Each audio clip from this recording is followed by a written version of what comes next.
officially finished the hearing. Today's trial with Tommy Robinson and the British government, or the Crown Prosecution Services. It's been an interesting ride. We're just waiting for Tommy to come out. Essentially, guess what happened?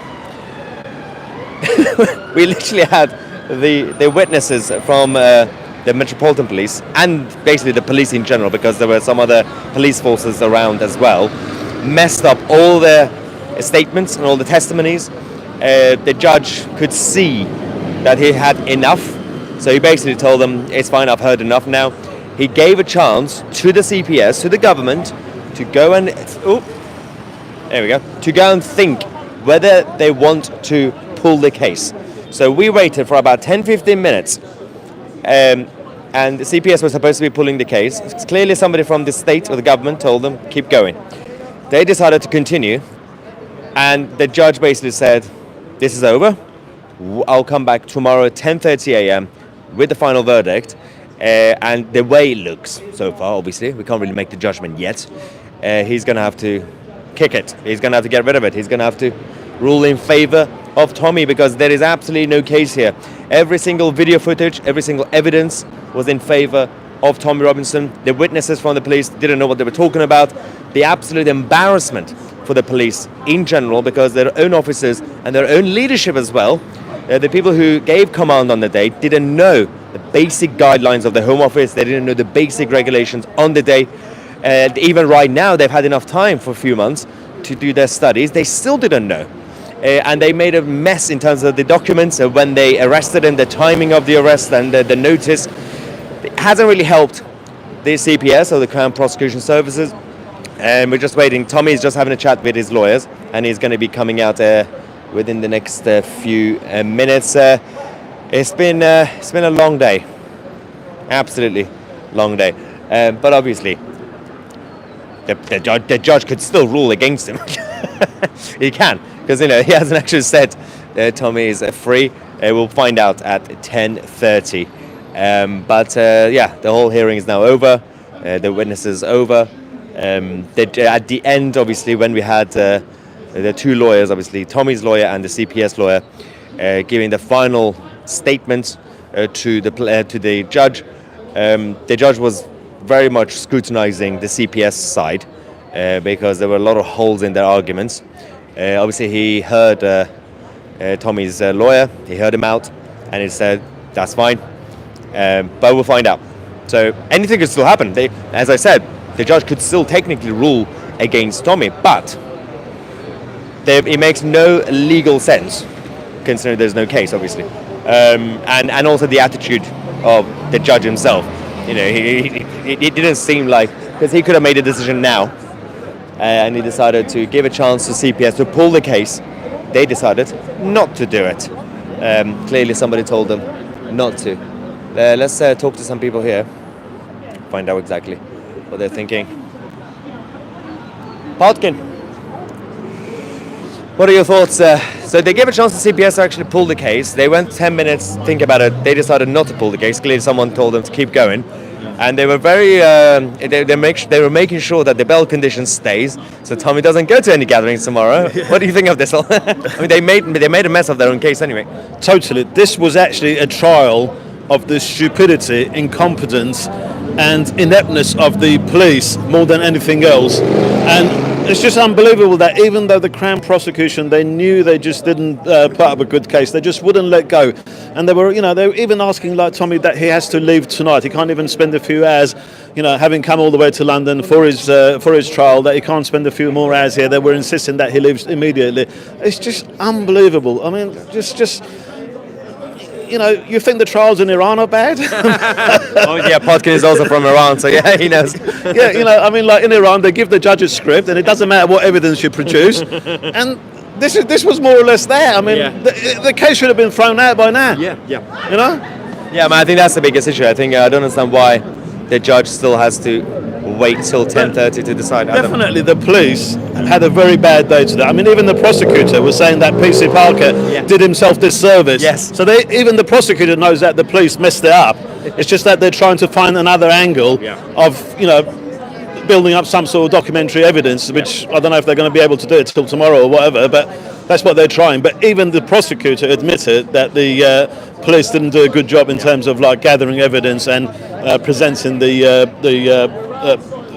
grounds for conviction. Absolutely crazy. Yeah, I know. Yeah, even when the prosecutors actually admit their own witnesses were messed up. That's so bad. Anyway, Sometimes, you know, which one was it? Sergeant Valdi, right?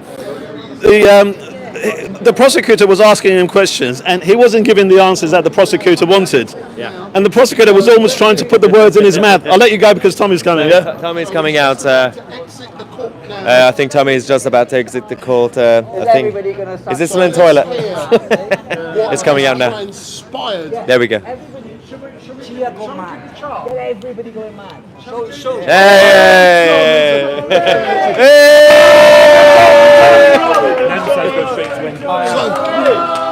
I am Victoria Bird, Sky News reporter. You left your bottle here. Yeah? If you want, I'm happy to meet you and give you it. So Tommy, Wendell Denison Street, Mike, what has transpired this afternoon? It transpired that just before, after hearing all the evidence, their own prosecutor asked for a break so he could review the Crown's position. What he means is he heard that the police officers have falsified evidence. At the moment of giving me the dispersal order, they didn't even have a signed dispersal order. The time on the dispersal order was 2 o'clock. They arrested me at 1 o'clock. They then went in later at 4 o'clock and changed the times. Yeah. So there was no lawful order to disperse me. The officer who sanctioned and authorised the order didn't have authorisation to do it in that area. I wasn't in the zone to get dispersed from. Every single thing they done unlawfully and illegally. Yeah.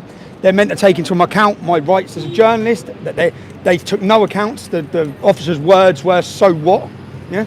When I mentioned it, they are meant to give you legal time to leave from the time of me apparently receiving the order, which they didn't even read out properly. They're meant to say that you have a right to challenge the order if you believe you have a reason why you shouldn't have to leave. Yeah. He didn't say that at all. He just left that totally out because they knew I was trying to put across my right that I'm a journalist and I'm at work.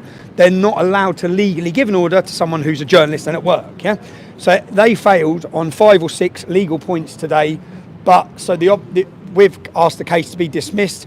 At 10:30 in the morning, the judge will make the decision if there's even evidence. Yeah. So if he says there is evidence and there was a lawful order, then we continue with the trial where I give evidence, where my witness gives evidence, where we show, which we proved today. At no point, every police officer, you heard the officer in his evidence said, one of them said, well, I lost my body cam footage. The other officer said, oh, mine was deleted over.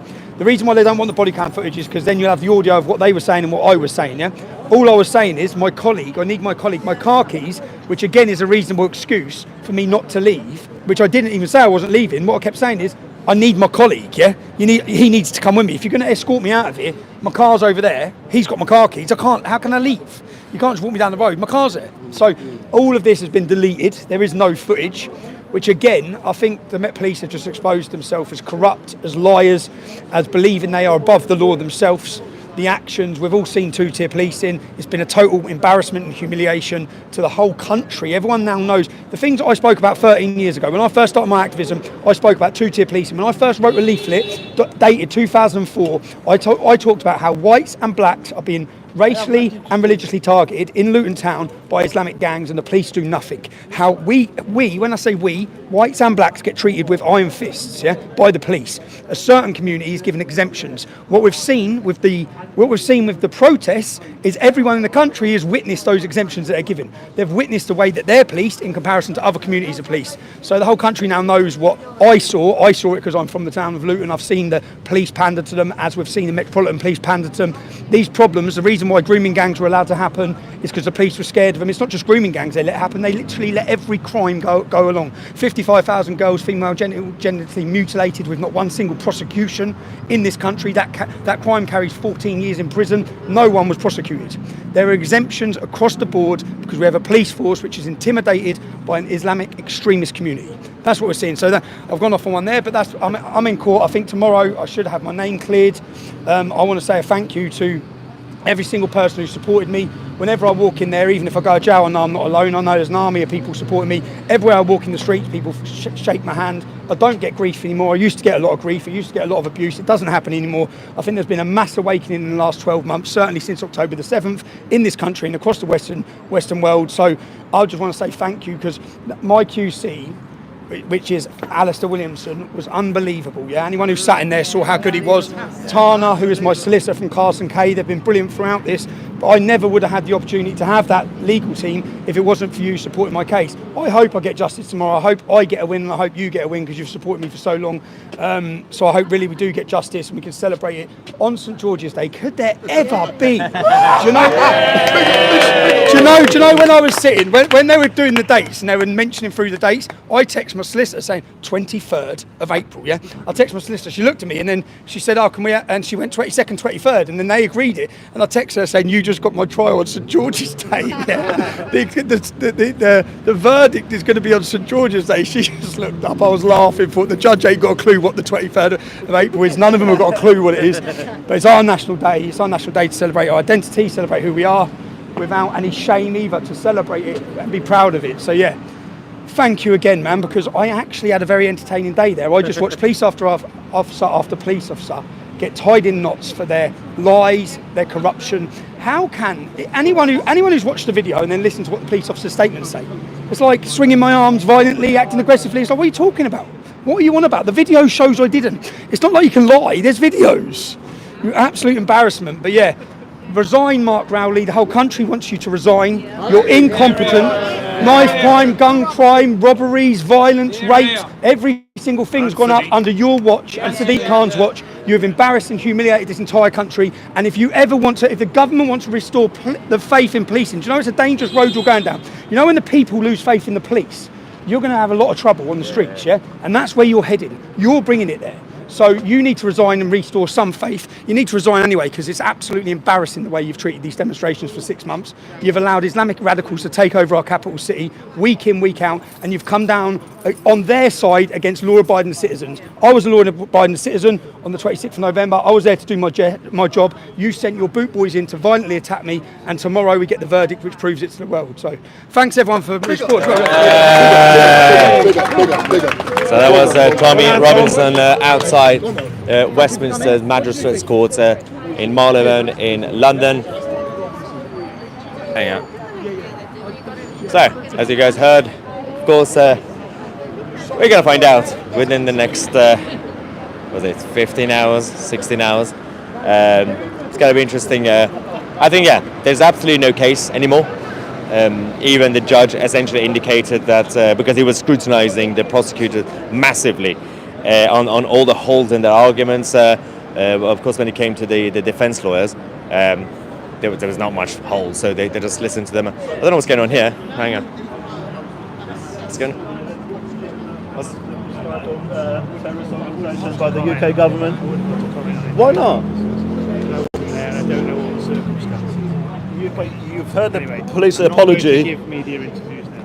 But you've heard the police apology. You must know about it. You don't live in a different world. You must know what is going on. I've not been involved in that operation or in No, you haven't been involved, but you've got an opinion about it. Yeah, they said that at Nuremberg. The police are walking away. Run away, no? I thought they just ran away from Islamists.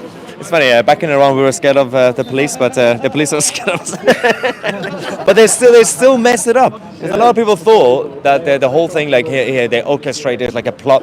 No, it's just because they're incompetent. They don't even know their own guidelines. It's such a mess, absolute mess. The entry requirement is just dropped so low just to take on anyone. Yeah. They can hardly read and write. You saw one today. He was saying that he didn't know what PSC was. He's been policing these demonstrations, and I asked him, what does PSC stand the Palestinian for? Solidarity And he says, sorry, I don't know because I'm dyslexic. Even if you're dyslexic, you should know when you're policing a demonstration, who's demonstrating. Yeah, and you expect these guys to know the difference between the Islamic flags. They don't even know what PSC stands for. No, it's so sad. It's honestly. so sad. And to think that they allowed the Al-Quds March, which is organised by the Iran, to carry on, but they're not allowing Tommy Robinson to come into London. St George's Day. Or just go to a pub. It's crazy.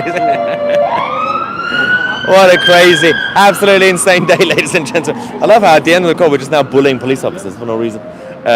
They just walked away now. Poor guys.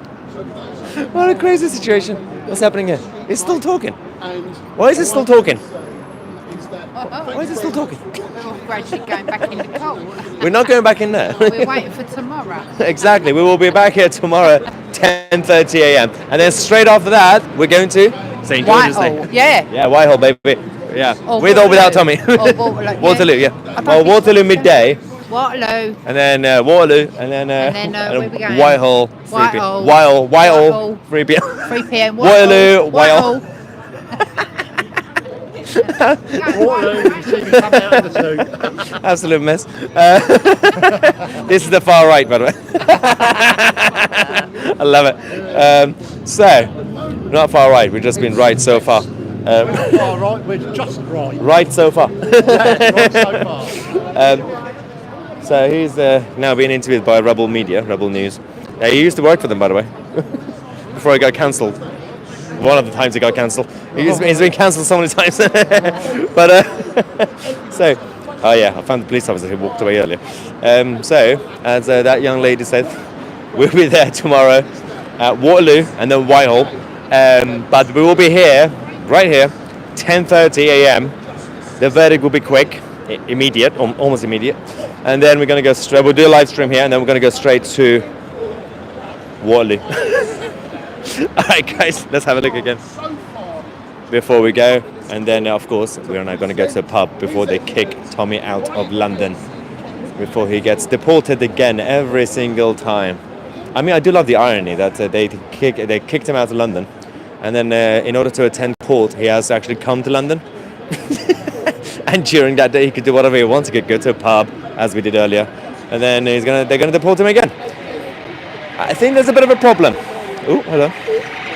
A lot of police officers now in the area. They've been told that 2CTV is here. The home of hate speech.